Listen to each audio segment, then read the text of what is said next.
pengaturan tempat duduk atau presence sebenarnya sudah diformalkan dalam perjanjian Aix-la-Chapelle pada tahun 1818, 3 tahun setelah Kongres Wina tahun 1815.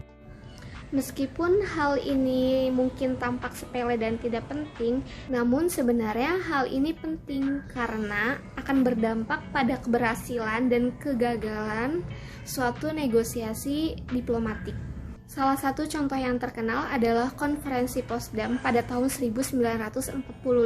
Mereka tidak dapat memulai negosiasi diplomatik karena mereka gagal menyepakati siapa yang harus masuk terlebih dahulu ke dalam ruang konferensi.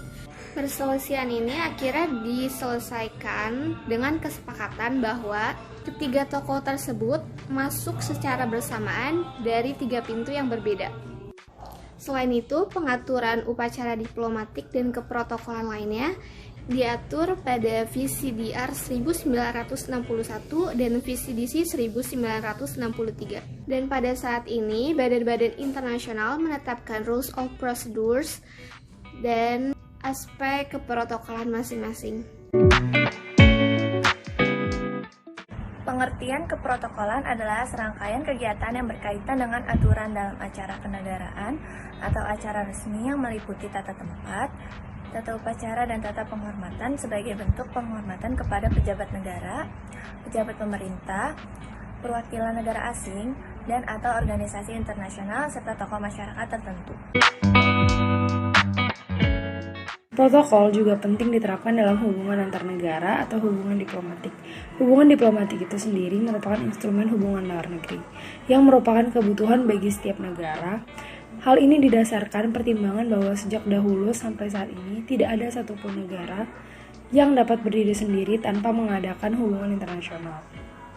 Agar semua pihak yang melakukan hubungan patuh dengan ketentuan, maka hubungan tersebut harus diatur berdasarkan hukum. Dengan penerapan hukum diplomatik yang tepat, maka masyarakat dunia dapat menikmati perdamaian karena para pihak yang berdiplomasi saling mengupayakan penghormatan terhadap hak dan pemenuhan kewajiban-kewajibannya. Seorang petugas keprotokolan atau yang dikenal dengan protokoler dalam bertindak harus selalu memperhatikan prosedur serta tata cara yang tentunya bersumber pada undang-undang, peraturan-peraturan, tradisi, kepribadian, dan ketentuan dari tradisi budayanya, pimpinan institusi, dan kepala negara.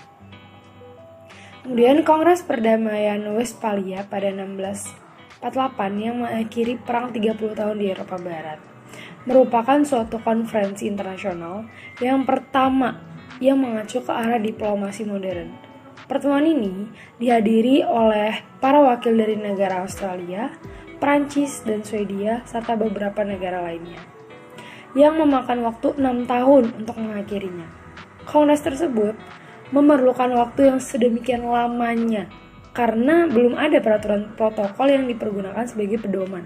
Maka kaitannya mengenai para wakil dari negara-negara yang kecil, siapa yang berkedudukan lebih tinggi, dan bagaimana urutannya dapat menimbulkan persoalan lain pula.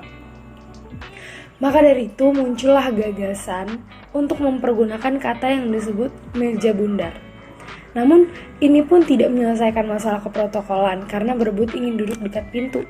Akhirnya suatu peraturan keprotokolan tercipta dengan menentukan presence atau order of precedence, yang artinya urutan berdasarkan prioritas.